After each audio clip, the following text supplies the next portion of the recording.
Hey guys, welcome back to 5H Farms. We are going to do a hoof trimming video today to show y'all more in depth of how we trim our hooves. So we're going to do a couple examples on a intermediate goat. She is a pygmy. We call her Luna. She is my female that I have had for I think 3 to 4 years. And then we'll do some La Manchas, and then we might do a harder version. I don't know yet, but we'll see. It is very sunny out here today, so I'll be squinting my eyes a lot. And fit the new hair. Cut it pretty short because it's really hot, so I figured it was time to cut it. I like it so far. We are currently on the way to go get the milking stand, and I have to go carry it over to the other side where the pygmies are. So yeah. Okay, so now we have it sort of loaded up on the gator cart. Just want you to know, these gator carts are the best. We love them.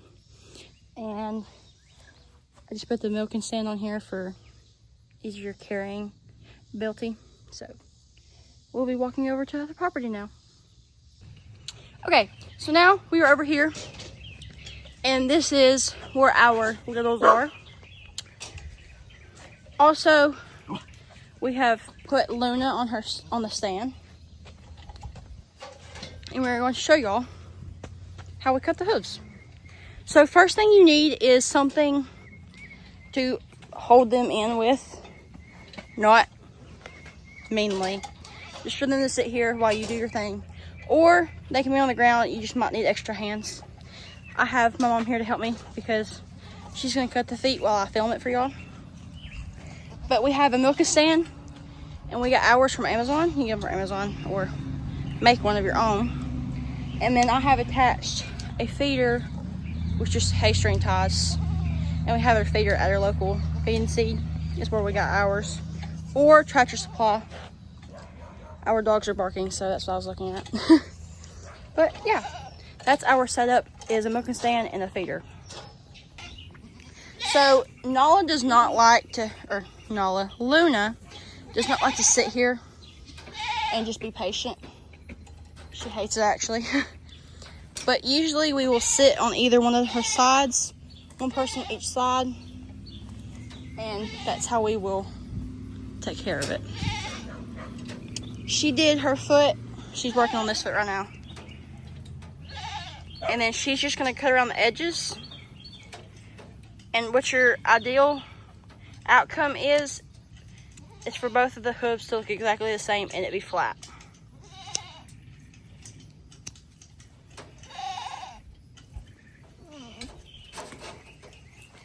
See, she's very fussy. She's not a calm goat. That's already good.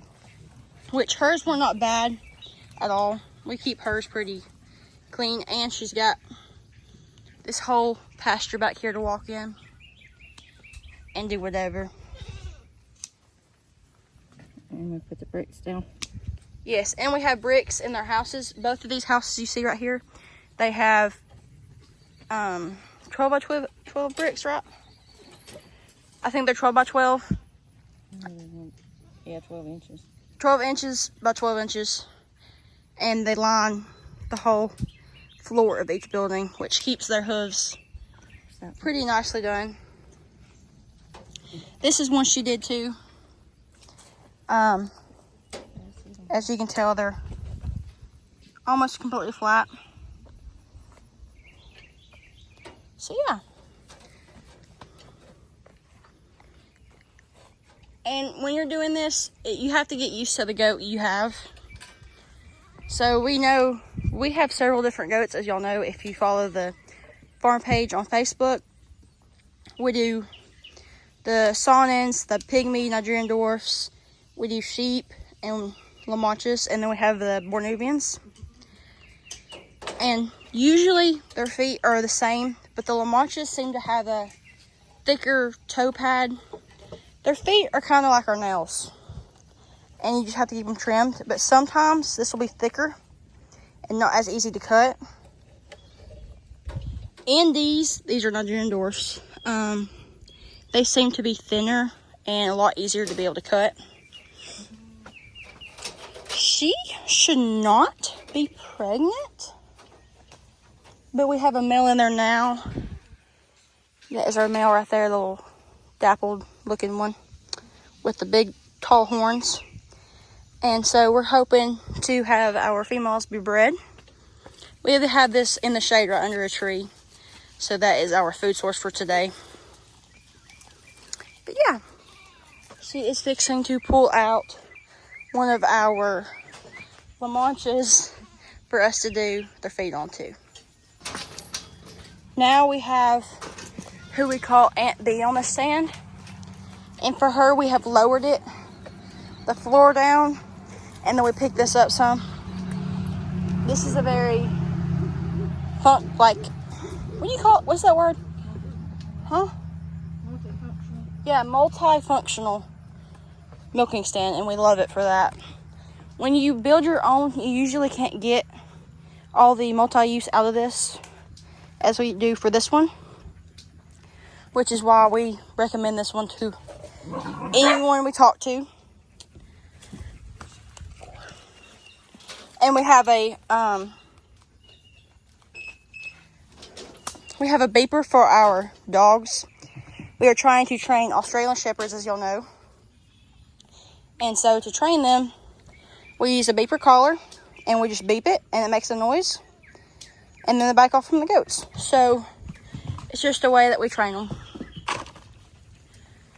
So, of course, La Mancha feet are a little thinner. No, not thinner, thicker. And so they can be harder to cut than other goats.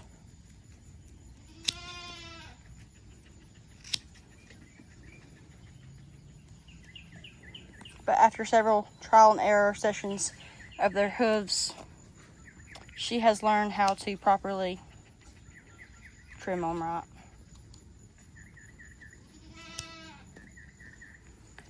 What we also have to recommend is the pouch we use. It's also from Amazon, and it'll come. These two, these are just picks, and we bought these from Tractor Supply because we had lost the one that came in here. There is one of these that comes in there.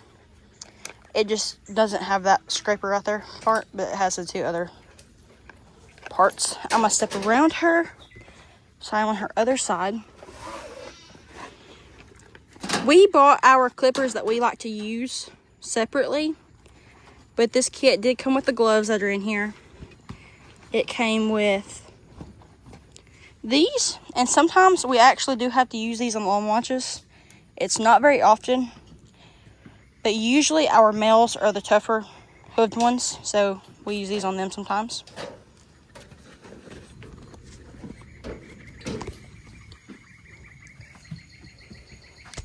And she has been one that we have been kind of waiting to do, because she had a leg injury. It's healed now and she's completely fine. We just would rather her have been a little bit more healed than anything.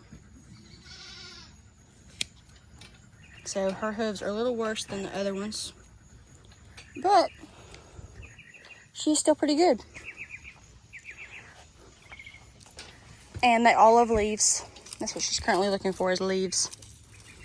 Do you want more leaves? Here, okay.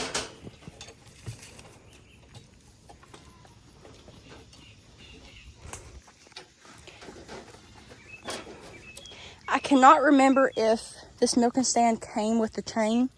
I think it did, but I'm not too sure on that. Another thing I want to mention is La Manchas stay on the thinner side. Usually all milk goats do. Our Saunas, they do.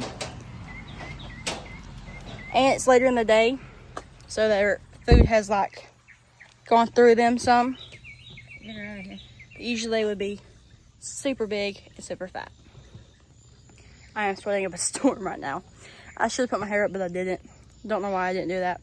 Kind of crazy on my part. But another thing I want to mention to you guys is, while you are trimming their foot, do any treatments you need to do. if you need to worm them, any of the other things a goat needs to have in order to live a good and healthy life. You can trim their hooves and do their worming and stuff in the same time, and then check it every 2 to 3 months. Their hooves should need to be trimmed every month or so. It can go longer, of course, but just to your time frame. So right now we have Alicia coming up here. Again, if you don't know who she is, we have a story posted on here about her. So y'all can go watch that after you watch this one. Here is one of her feet before she cuts them. And I will show you guys an after of that. And you will see a pretty big difference. This is an after on the same foot. And as you can tell, she cut right here and made them flat together to match. And over time, you're gonna have to cut this more and more. It takes several different trimmings to get this perfect. So right now, as time goes on with her, we're gonna cut more and more off. When I was getting to the blood. Yes, and you can see if it'll, yeah, she was getting right here. This is to the blood. If you see this, this is where you want to stop, because if you go too far, it'll make it bleed. And that is okay. I just wouldn't want to do that every single time. Yes. We have Blue Coat handy and Aloe Shield. We use Blue Coat on the feet and then Aloe Shield when something on the skin is open, like there's an open wound on the skin or something, and then we use the Aloe Shield. You guys can tell as she's cutting this, she's being super careful and taking off a little at a time. And your goats will be impatient when they do that, when it comes to hoof trimming. So you will need to wait every time they kick. It's just better off to wait and let them kick and get all that out before you start. Don't let them go. Yeah, and don't let them go at the same time before you start trimming again, just so you don't accidentally go too far. And when you're first learning to do hooves, you're going to go too far. You just need to learn yourself when it is time to stop. And sometimes we have to go pretty far, just depending on how bad the feet are. It's different. Every single goat is different. And you look for that white. And the white right here is what you look for. And that is when you should stop.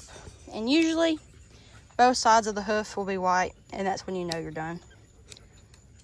And on this pattern right here, you can cut off just about as much as you need to until you start to see it turn red. Bugs out here or something.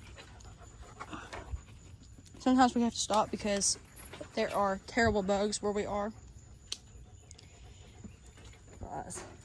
Flies and bugs. It's really bad.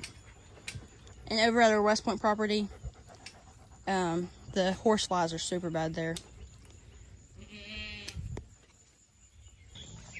After a quick intermission because the littles had gotten out, and we also had letting her loose by accident.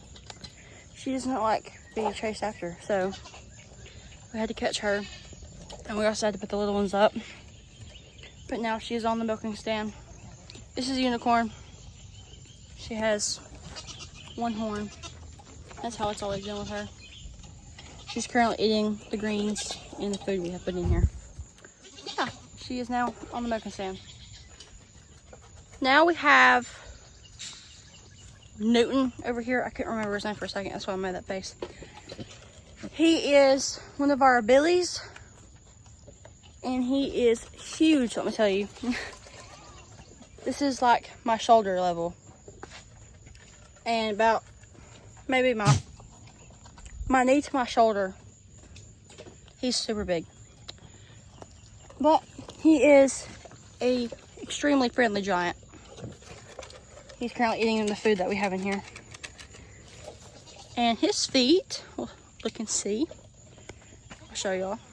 Editing now, and I realized that I did not show y'all our buildings with the bricks, but I will put a picture in when I talk about the bricks that we use, and it will say how much they were. They are from Lowe's, but just so y'all know, those are what we use. They aren't looking too bad. And they aren't too thick, it seems.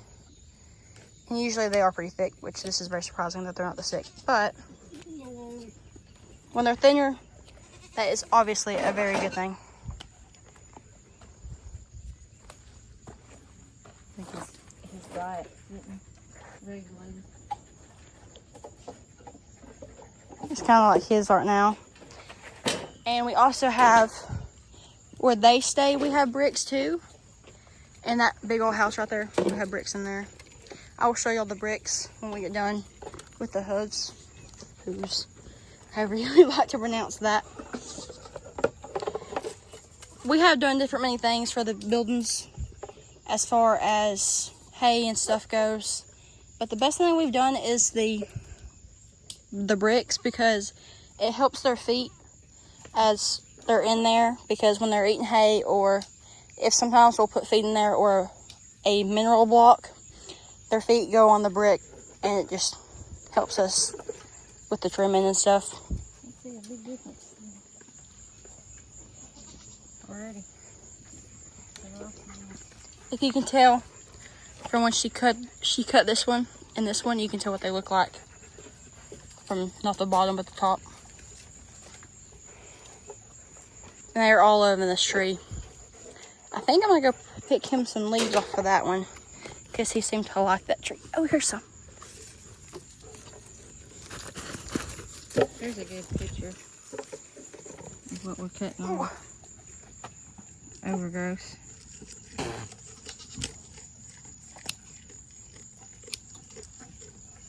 It's really clean cut right there. It's kind of satisfying when they have a ton of overgrowth, and then you cut it off, and then the aftermath, it always looks pretty good. Another thing that goes behind the scenes of H Farms that y'all don't see is my grandma. She makes t-shirts and cups and all kinds of things. I do want to mention this.